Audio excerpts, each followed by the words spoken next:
Bonjour, bienvenue sur les ondes positives, le podcast de Brainway. Aujourd'hui, notre émission est dédiée à un artiste singulier, affecté par l'épilepsie, mais qui va surtout aujourd'hui nous parler de sa musique.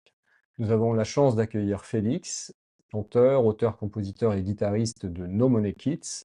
No Money Kids qui vient de sortir un nouvel album appelé Fireworks et qui sera prochainement en concert à la Maroquinerie à Paris le 13 mars 2025.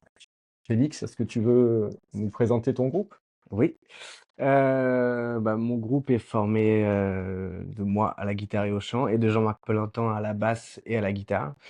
On s'est rencontrés en 2015 et on a sorti notre album en 2015, notre premier album en 2015. Et on en est maintenant à notre cinquième album, Fireworks. Notre musique est vacille entre l'électro, rock, blues. Et, euh, et voilà, maintenant c'est un trio sur scène. Euh, que dire de plus si ce n'est que on a toujours autant de plaisir de le faire depuis 10 ans maintenant. Ok, super. Et je crois que vous avez enregistré une partie de votre album à New York. C'était motivé par un objectif particulier, peut-être trouver un son plus proche des origines. Oui, après ça, c'est nous on va piocher allègrement dans la musique anglo-saxonne américaine depuis la création du groupe. Donc du coup, c'est un peu un rêve pour nous d'aller jouer là-bas et d'aller enregistrer là-bas. Et il s'est trouvé qu'à la sortie de notre dernier album, Factory, on a le processus créatif chez No Many Kids, on compose et produit en permanence. Et donc du coup, quand on est sorti de cet album, il nous fallait un autre concept pour continuer un peu l'aventure. Et le concept de Fireworks, c'était vraiment le lâcher prise et un peu ce road trip, enfin cette idée de road trip.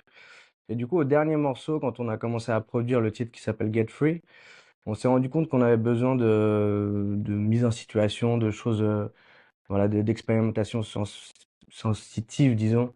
Et donc, on a eu un projet de concert là-bas à New York. Donc, ça a été l'occasion d'aller enregistrer la guitare, le chant et la batterie là-bas. On en a profité pour faire des 45 tours aussi inédits qui vont sortir. Ok, super. Et finalement, c'est quoi vos principales influences? Tu peux peut-être résumer? Oui, bah en gros, on est très empreint de toute la culture un peu lo-fi, type The Kill, The Black Keys, les White Stripes. Moi, c'est un peu là que je vais piocher la majorité enfin, c'est là où sont mes influences. Après, Jean-Marc, lui, il a ce côté un peu plus électronique, disons, et un peu plus ambiant, qui va chercher surtout avec des musiciens comme Air, Beck, etc. Hmm. et qui vont apporter une production un peu plus moderne, un peu plus électronique. Donc voilà, c'est un peu là qu'on va chercher la majorité de nos influences, mais on est perpétuellement en train de chercher des artistes comme référence. Donc c'est vraiment par album, généralement, on a 5 6 artistes qui nous suivent un peu sur toute la lignée. Et là, pour cet album-ci, ça a été vraiment les Kills, Black Keys, Sparkle Horse, euh, et puis après Cafley aussi pour la production. Ok. Ce qui ressort actuellement, c'est qu'il y a de plus en plus de vos morceaux qui apparaissent dans des séries télé, dans des films. Comment vous prenez cette notoriété grandissante? Est-ce que ça impacte votre vie de groupe? Bah oui, oui, ça impacte notre vie de groupe. La boulangère nous reconnaît maintenant. Non, non, non, mais en fait, c'est vachement agréable parce que du coup, il y a des moments qui sont un peu durs nous, on a un groupe de scène. En fait, on s'est formé avec Jean-Marc. On a décidé de se mettre ensemble.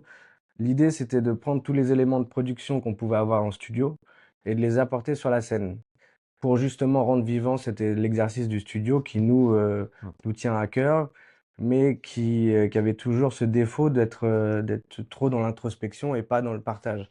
Et donc du coup, dès le départ, on s'est dit qu'il fallait qu'on aille sur scène, et donc ça fait 10 ans qu'on est sur la route et qu'on aime ça et qu'on fait ça, on fait de la musique pour ça. Et donc du coup, les périodes où on tourne pas, bah, quand on nous apprend que notre musique est sur une série ou dans un film ou enfin, ou même sur une publicité, ben, ça nous réchauffe un peu le cœur, ça nous donne un petit peu d'énergie pour, voilà, pour patienter le moment jusqu'à ce qu'on puisse les présenter sur scène. Ouais, j'avais une question sur la scène, mais tu y as répondu. On a l'impression que ta musique, elle est aussi vraiment faite pour la scène, et c'est là que vous vous exprimez finalement le plus. Oui, bah, en tout cas, c'est là où, où je pense, là où on se réalise, nous, personnellement, le plus. Parce que, comme le dit souvent Jean-Marc, avec qui je bosse, là, qui est pas là aujourd'hui, Mm, mm. mais en fait, c'est vrai que l'exercice du studio, c'est vraiment une photo à un instant T. Et on le fige, nous, individuellement. Alors que la scène, c'est pas figé. C'est-à-dire que même du début du morceau à la fin du morceau, on sait pas comment ça va finir et on sait pas où ça va aller. Et dès le début, on a souhaité garder en tout cas des temps de liberté pour justement favoriser ces temps-là de création collective, quoi. Et donc du coup, ouais, pour nous, c'est vraiment là où on se réalise le plus, c'est la scène. Et on pense maintenant le studio pour la scène. D'accord. Donc, si on parle un petit peu de ton épilepsie, donc c'est quelque chose de connu, d'assumé depuis quelques années. Est-ce que tu peux nous en parler un petit peu plus? Comment notamment ça peut influencer ton inspiration et ton activité artistique? Ah oui, ça l'influence grandement et puis ça la structure même parce que, en fait, en réfléchissant un peu à comment essayer de synthétiser tout ça, j'ai vraiment l'impression que l'épilepsie enfin, ça fait partie de moi et du coup, ça a même modélisé la manière que j'avais d'écrire des chansons. Déjà, ça l'a révolutionné parce que c'est à la suite d'une grosse crise d'épilepsie où je me suis cassé l'épaule et qui a fait que pendant un an, j'ai pas pu jouer.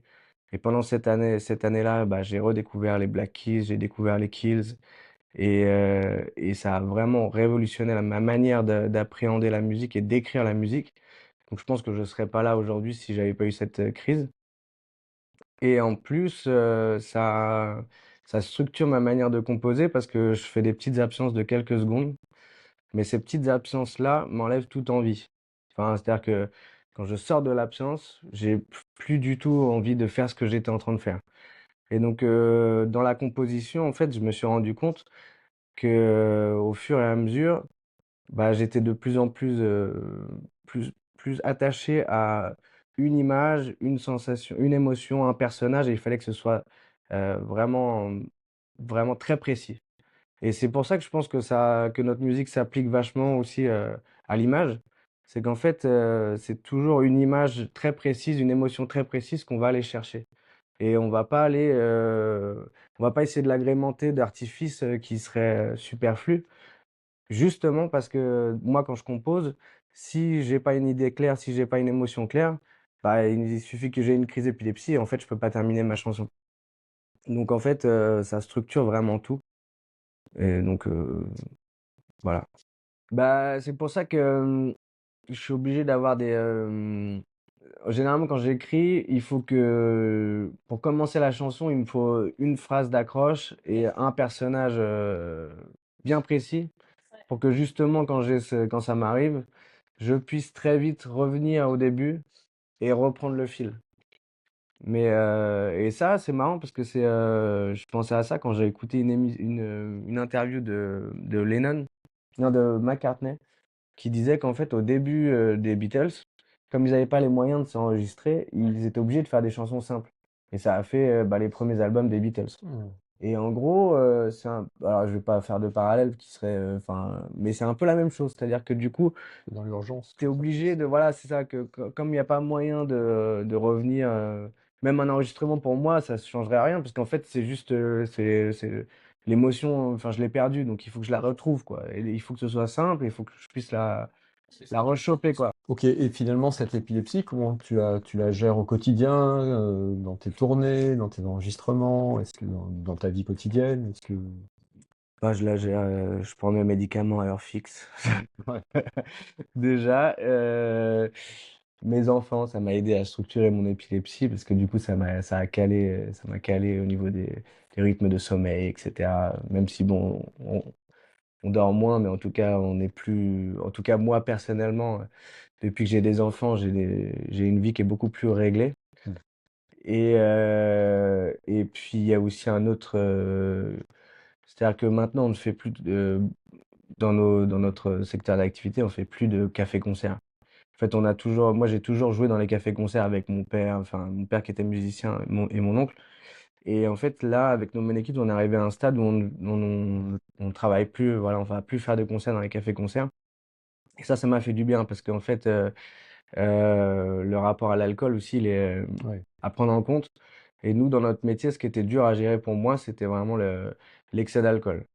Et ça, du coup, moi, je me suis un peu calmé grâce à ça. Et puis en fait, j'ai l'impression que j'arrive à gérer les crises, j'arrive à les sentir, parfois à les contenir.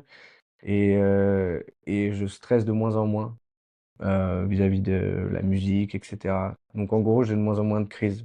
Donc je le gère de mieux en mieux. D'accord, oui, c'est important d'arriver à gérer son stress, Ouais. de mieux contrôler ses crises. Je crois que tu annonces des surprises pour nos auditeurs. Oui, alors bah du coup, je tenais à offrir des albums dédicacés et puis des places aussi pour le concert du 13 mars à la Maroquinerie.